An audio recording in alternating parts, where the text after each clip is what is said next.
அன்பான நேயர்களே, நாம் இடைவேளைக்கு முன்பாக ஆஸ்துமா நோயினால் ஏற்படுகின்ற பாதிப்பு அதை முற்றிலும் நீக்கிக் கொள்வதற்காக நாம் எடுத்துக்கொண்ட அற்புதமான மூலிகை திப்பிலியை பற்றி பல்வேறு வகையான மருத்துவ பயன்களை தெரிந்து கொண்டோம். இப்பொழுது நாம் எடுத்துக்கொண்ட பொருட்களின் அளவுகளை பார்க்கலாம். திப்பிலி 10 கிராம், சுத்தம் செய்து எடுத்துக்கொண்ட சுக்குத்துண்டு 10 கிராம், மிளகு 10 கிராம், இவை ஒவ்வொன்றும் சமன் எடையாக எடுத்துக்கொண்டு அதை நன்றாக அரைத்து தூள் செய்து எடுக்க வேண்டும். அவ்வாறு அரைத்து எடுத்துக்கொண்ட பொடியை இப்பொழுது பார்க்கலாம். இப்பொழுது அற்புதமான அந்த பொடியை நாம் அரைத்து எடுத்து வைத்துள்ளோம். அடுத்ததாக வெற்றிலையை காம்பு நீக்கி தேவையான அளவிற்கு அரைத்து சாறாக எடுக்க வேண்டும். அன்பான நேயர்களே, அவ்வாறு அரைத்து எடுத்துக்கொண்ட வெற்றிலை சாறு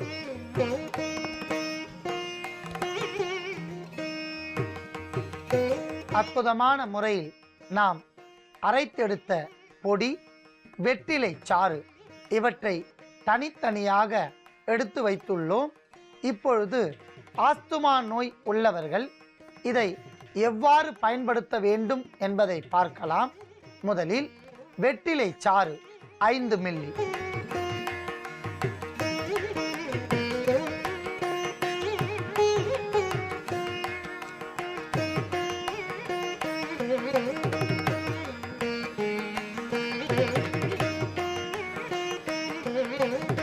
அடுத்ததாக இத்துடன் நாம் அரைத்து எடுத்த மூலிகை பொடியில் இருந்து 2 முதல் 3 கிராம் எடுக்க வேண்டும். அற்புதமான இந்த கலவையை நன்றாக கலக்கவும்.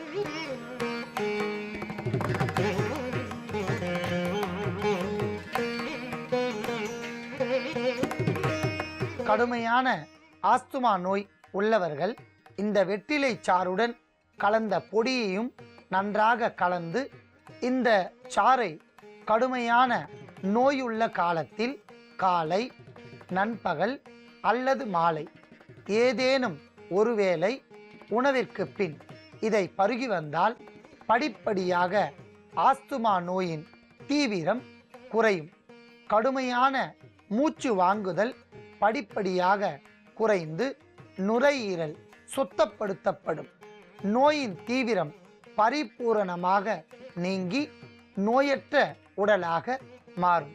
அன்பான நேயர்களே, மிகவும் எளிமையான முறையில் நாம் தயாரித்த இந்த மருத்துவத்தை நோய் உடையவர்கள் பயன்படுத்தி நோயின்றி வாழ வேண்டுகிறேன். அன்பான நேயர்களே, நாம் இடைவேளைக்கு முன்பாக முறையற்ற மாதவிடாய்க்கான காரணங்கள், அதை எளிமையான முறையில் போக்கிக் கொள்வதற்கான சில எளிய வழிமுறைகள், அதை முற்றிலும் நீக்குவதற்காக நாம் எடுத்துக்கொண்ட மூலிகை சதகுப்பையை பற்றி பல்வேறு வகையான அரிய மருத்துவ தகவல்களை தெரிந்து கொண்டோம்.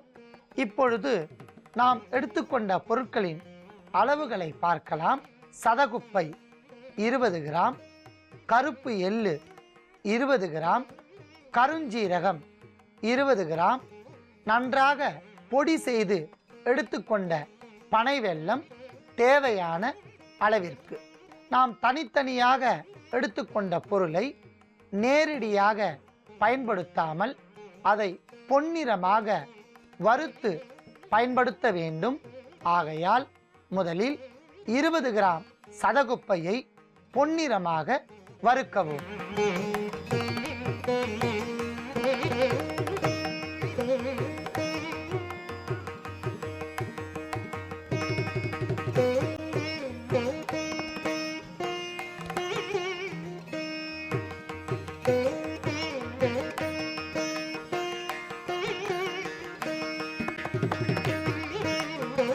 பொன்னிறமாக வறுத்துவிட்ட சதகுப்பையை நாம் தனியாக எடுத்துக்கொள்ளலாம்.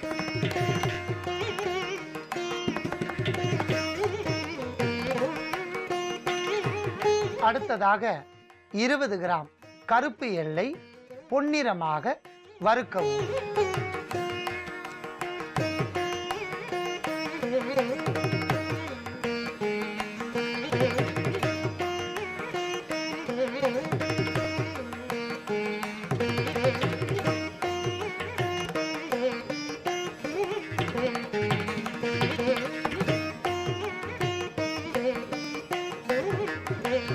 பொன்னிறமாக வறுத்த கருப்பு எள்ளையும் எடுத்துக்கொள்ளலாம்.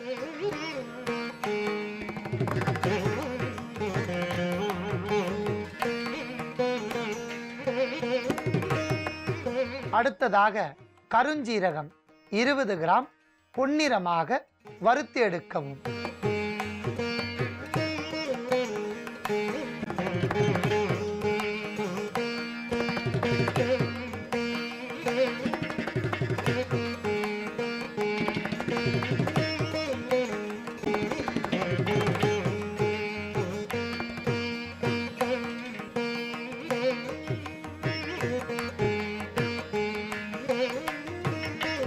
அற்புதமான முறையில் கருஞ்சீரகமும் பொன்னிறமாக வறுத்துவிட்டன. அதை நாம் ஏற்கனவே வறுத்து எடுத்துள்ள சதகுப்பை கருப்பு எள்ளுடன் சேர்க்கவும்.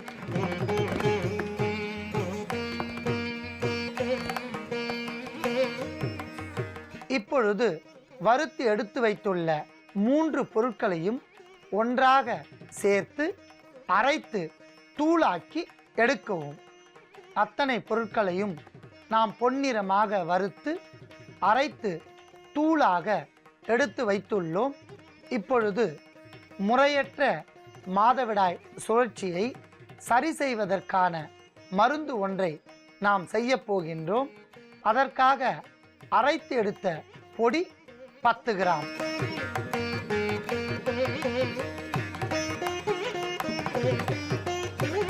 அடுத்ததாக நாம் நன்றாக பொடி செய்து எடுத்து வைத்துள்ள பனை வெல்லத்தை 10 கிராம் அளவிற்கு சேர்த்து உருண்டையாக பிடிக்க வேண்டும்.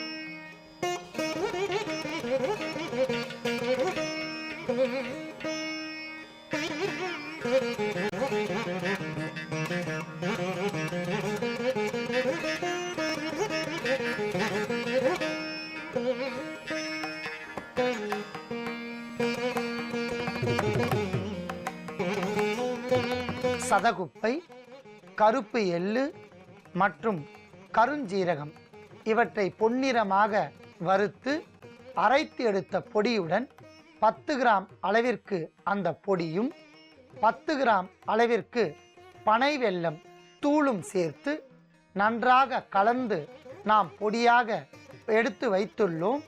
இந்த பொடியை மாதவிடாய் காலத்திற்கு 10 நாட்களுக்கு முன்பாக பெண்கள் தினந்தோறும் 10 கிராம் அளவிற்கு காலை வேளை உணவிற்கு பின் தொடர்ந்து மாதவிடாய் காலம் வரை சாப்பிட்டு வந்தால் படிப்படியாக வயிற்று வலி, கருப்பையில் தோன்றக்கூடிய அழுக்குகள் மற்றும் முறையற்ற மாதவிடாய் இவையெல்லாம் நாளடைவில் முறையாக சரி செய்யப்படும். மேலும் உடலில் ஒரு அதீத பலம் ஏற்படும். இடுப்பு எலும்புகளுக்கு அதீத பலம் தந்து தாய்மை பேரை மேம்படுத்தும். கருப்பையை சுத்தம் செய்யப்படும்.